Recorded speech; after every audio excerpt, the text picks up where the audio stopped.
how much do you expect the fallout of this trial to affect McGregor's behavior and his reputation in the short term for as long as that short term lasts? It's a great question. So let me say a couple things up front. Number one, I was able to get an interview Yeah, I heard about this. with a guy by the name of Frank Graney, who is a top crime reporter in Ireland. Who does he work for? News Talk, and then he also did a podcast just for this trial for the Irish Times. So you can check out all of that. Big thanks to, by the way, BC, I got a lot of declines to speak to me about this one. Well, you have a reputation. Among Irish crime reporters? No, from John Jones, basically. No, I don't think that's right. I think what actually happened here is that because I was coming from MMA media, I think a lot of these crime reporters were imagining that I wanted to just launder Conor's image. Yes, and talk about the parts of the case, which there are parts of the case that seem She had inconsistencies. Yes, that there's some gray areas in the case for sure. that she had to address. There's no question about it. But in any case, I got a chance to speak to him. I really encourage everyone, you can make up your own mind after that, but he thoroughly details the case and the points of evidence that matter, both for the prosecution and the defense.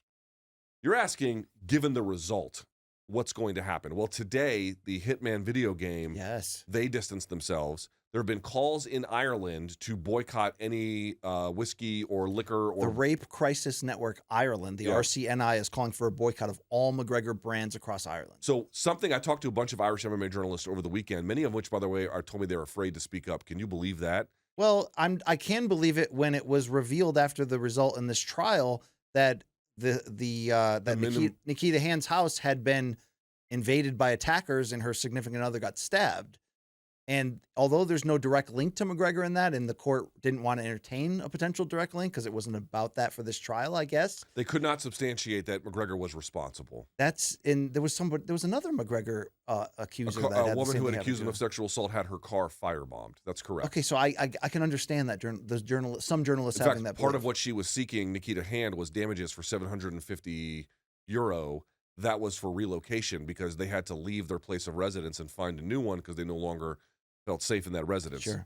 Okay, but you're asking again, fallout. Well, we've already seen some of it in Ireland. My understanding is, BC, and you've kind of felt this a little bit when you went and called the Callum Walsh fight. Yes. You kind of got the sense, and talking to Irish folks, that like he was not, at a bare minimum, polarizing to the Irish before this. Well, they were past him in ways that a lot of us in the U.S. still hadn't fully been. My understanding is the result of this is that, in general, the Irish public has found Nikita Hand to be a sympathetic character, that they, in general, agree with her case, and that Conor's reputation in Ireland is in tatters. But there's a couple of factors out there that you really have to think about. One, the combat sports space, boxing or MMA, will launder anybody's image. Yes. It really doesn't matter what you've done. Unless you've done, BC, and I'm not even trying to be flippant about it, unless you've done like Jerry Sandusky crimes for year after year after year, where like it's so radioactive that nobody can even be around you, the combat sports space will try to rehabilitate The most him. forgiving. They are the most forgiving space in the world. The second part is you have to ask yourself, what does this result do for him wanting to get back into the cage? I personally feel like his career as a meaningful contributor to MMA or somebody who can do really well is over. It's completely over. And it's not just 3 years of inactivity mixed with rampant substance abuse. That's not even the core of it anymore. Right. Right. However, ask yourself this, BC. If he declares a comeback and actually follows through, now it would depend on the matchmaking to some degree about how this goes, the fastest way to get rehabilitated in MMA is to take a fight. No doubt. It is to do a media cycle where, by the way, he was on Twitter and other places declaring his displeasure with the jury's decision and was not shy about it, intended to appeal. He said, we'll see how that goes. I'm just pointing out, I wonder if this result makes it more likely he tries to return as a way to launder his image because of how bad it is. I felt that as we were waiting for the verdict. I think I even mentioned that in the last show, that I wonder if this gets him back sooner for a lot of reasons, mostly because like if your life is out of control and you have a, come to earth moment, so to speak, a lot of times you want to run back toward discipline and all the things that were pulling you away.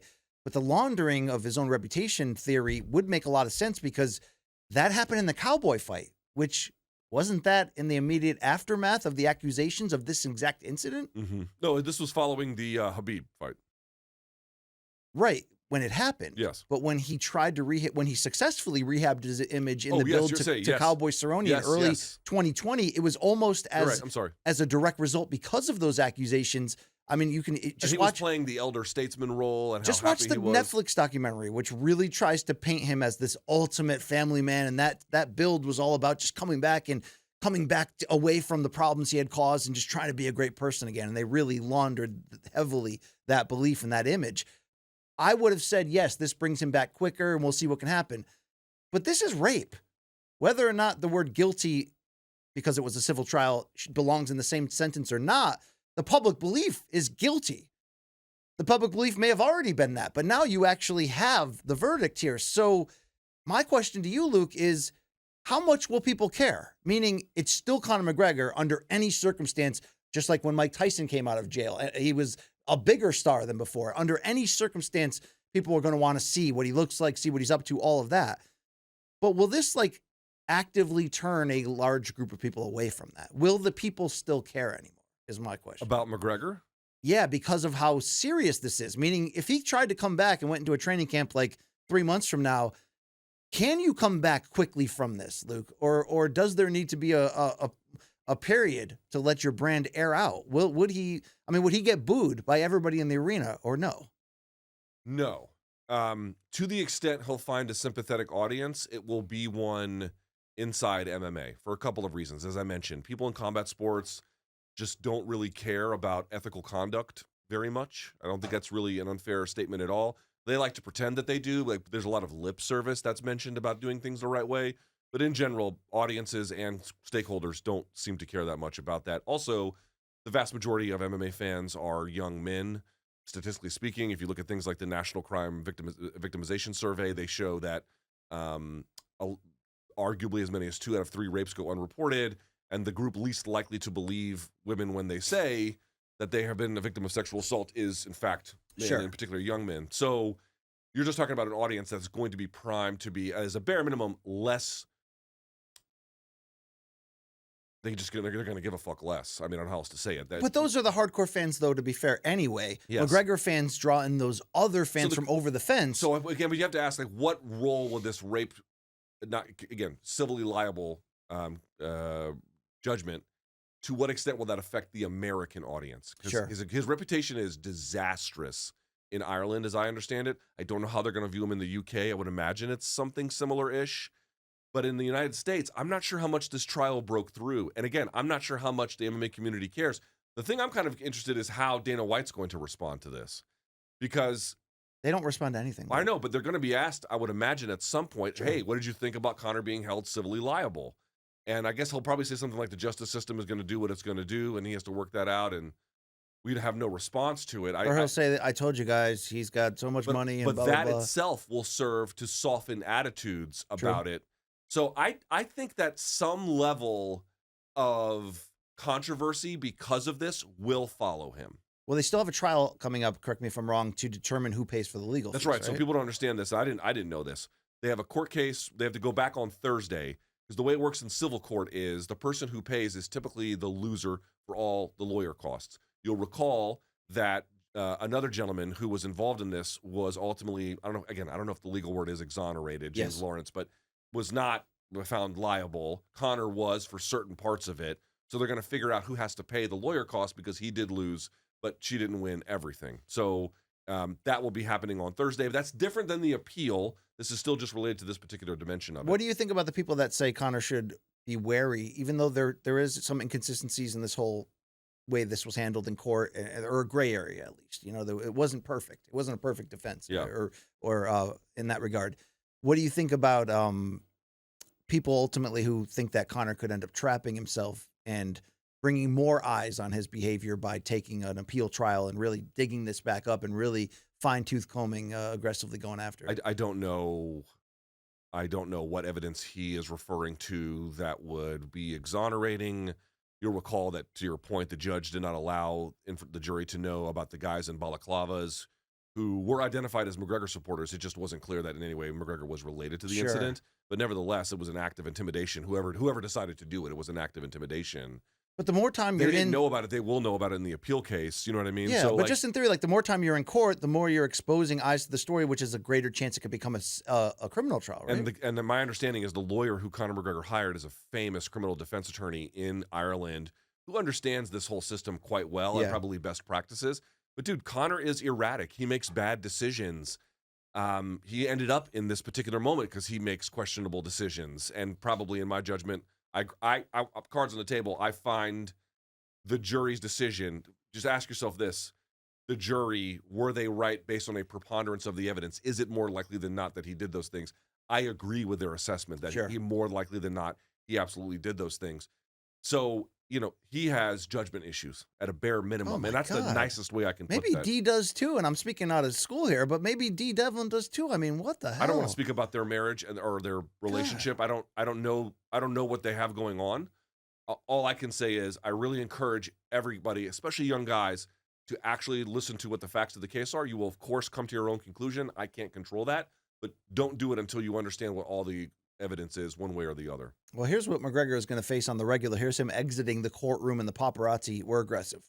Mr. McGregor, you're a rapist. What do you think? What do you have to say? Wow. I don't know if you saw the full clip of that. Like, he gets bombarded into the car. Dude, like, they were on his ass like white on rice. well, he also went on a tear on Twitter and deleted a lot of the tweets. Here's a little sampling where it's basically not, him doubling down on his innocence, continuing to take shots at Nikita Hand, clearing that friend of his. And I think, if you read in totality his stuff, he really believes that the truth will come through and he'll be cleared of this eventually. I don't think that's right. I don't think it will. Did you see the that same Twitter account which updates us when the UFC roster has been updated? Yeah, he went full incel, huh? Yeah, he did. They updated Conor as innocent. That's interesting. Let's give Nikita Hand a chance to speak. This was her afterwards, which I think is important to add to the story. So much strength and courage over the last 6 years throughout this nightmare to keep on pushing forward. I want to show Freya and every other girl and boy that you can stand up for yourself if something happens to you, no matter who the person is, and justice will be served. To all the victims of sexual assault, I hope my story is a reminder that no matter how afraid you might be, speak up and have a voice and keep on fighting for justice. I know this has impacted not only my life, my daughters, my family and friends tremendously. I'll never forget for the rest of my life. But now that justice has been served, I can now try and move on and look forward to the future with my family and friends and daughter. Nikita, what is it like to be believed? What is it like family to be believed? Thanks so much. Heavy stuff there. I mean, she took a big chance. She was gonna have to pay all the legal fees if she had lost. She would, and by the way, you're asking what would those costs be if she had lost? In excess of $1 million. Wow. Which she wouldn't have had. I want to be clear about something. Like, again, I encourage everyone to hear what McGregor's defense was to some of the inconsistencies that related to Nikita Hand's story, because there is a recording that her boyfriend made that night, and some of the stories don't match other accounts, and those things need to be understood. And She's also cheating on her significant other at the time. dude, with infidelity is in either direction here utterly irrelevant. Of course, from a law standpoint, I'm saying that's adding to the fuel. That's the only one I care No, about. I'm saying that's adding to the fuel of people that are looking at some of the inconsistencies and saying, "Look, she's just a partier Well, that what was about his chasing money." infidelity? Oh, I'm not excusing. they're both I'm doing not it. protecting or siding with him. I'm saying I think that played into a lot of people. Yeah, but to me, it's immaterial. So, like, I want to mention this before we move on because I actually think it's pretty important. I was not in that courtroom, so, like, can I say Conor did it? I have no clue. I don't know. I answered the question a minute ago about, like, do I agree with the jury? More likely than not, granting that this sexual assault took place, I do. And the reason why is I would say a few data points very quickly, if I may. One is that in talking to Frank Graney, they saw all the photos of the bruising after she went to the rape trauma center in a hospital in Dublin. Right. And he described the photos as, quote, horrific, black and blue head to toe.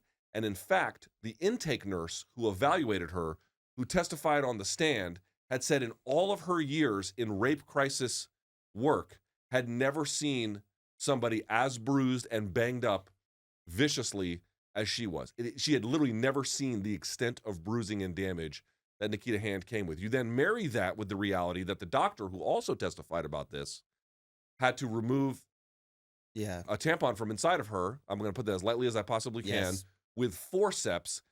Somebody roughed her up. Yes. And when you look at the McGregor defense account, their answer is, well, she went on a multi-day bender. It must have just been from that, which, of course, Occam's razor tells you is a very, very poor explanation for how someone gets to that level. Somebody really messed her up. Like, you have to have a theory for how that happened. The likeliest, again, the preponderance of the evidence tells you that it was probably that interaction she had with McGregor. That's how I feel. I could see that swaying the jury. Let me say one more in comparison to the inconsistencies. I can certainly see that. At every single level, whether it was the doctors who evaluated her, the nurse at the rape crisis intake center, whether it was a psychiatrist or psychologist, all of which testified on the stand, at every single interval of a medical screening by a professional, all of them concluded that her either injuries, mental or physical, were all in alignment with what happens to sexual assault survivors. Right.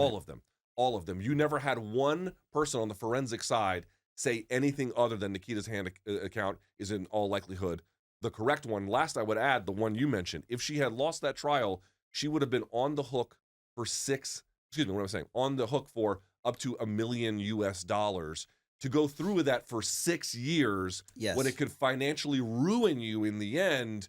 Again, we weren't there that night in December in 2019. Do I know what happened? I don't know what happened. But a preponderance of the evidence quite obviously tells me it is more likely than not that he did that shit. Right. And Conor is leaning on, some of the inconsistencies with the timing or in the text messages to her significant other, which she lied about being there, but she was already sort of there lying to begin with. So I understand both sides of it. Who did that to her?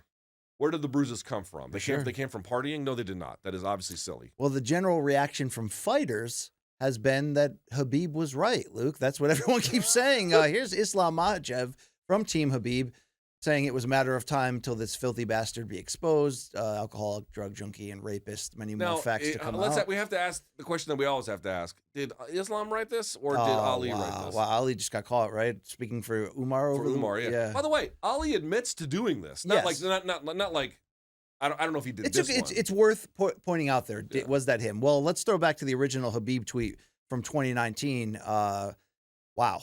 Yeah, so this was when the accusations first came out back in 2019 of this exact incident, and this was Khabib. I believe. Correct me if I'm wrong. I could be wrong about this. So forgive me if I am, BC. This might predate that. I think this might. You think it was from the build to their fight in 2018? Long Island Luke, can you look this up? I thought that this came from, because remember the incident in question was in December. Sure. This tweet is from 2019. I thought it came from April, which was a different situation that he had already been dealing with. I mean, look, he's tied to a lot of but I don't know. I could be wrong about that. Please forgive me if I get that wrong. Yeah. So interesting. I guess the final question regarding his future, like, do you think because Dana White and UFC have a history of not penalizing people for their outside the cage behavior, like Conor benefited from that rule, if you will, by getting the Khabib fight despite getting arrested back in 29 or what was that? What year was that? The tweet was April 2019. Told you. That predated him even doing this. No, he did it at the end of 2018 after the fight. You're right. Khabib, I'm so sorry. Yes. 2019 was when it came to a head. That's right. You're right. No problem. You're right. How willing will the UFC be to get him back in there? Because they're not going to like damn him publicly or suspend him or fine him. They'll probably just say, like you said, the justice will, he'll pay his fine, whatever. And they won't, they don't make it about that. They make it about what happens inside the cage. So I think they booked. Remember when Dana told us last week, hey, he'll come back late 2025? They just sort of booked a faraway date and said, get in shape for that. Like, let's go. And also, like, we're going to let the dust settle on this. Right, because they knew this was possible. They probably knew something bad. At a bare minimum, they had to know something bad could at least happen. Okay. Right? Like, this won't affect Conor's BKFC job in your eyes, right? Again, if you're a BKFC fan, if you're a bare knuckle fighting fan, how much do you really care? How much do the ethical behavior of people around you matter to you? I'm going to guess it's going to be, relatively speaking, somewhat limited.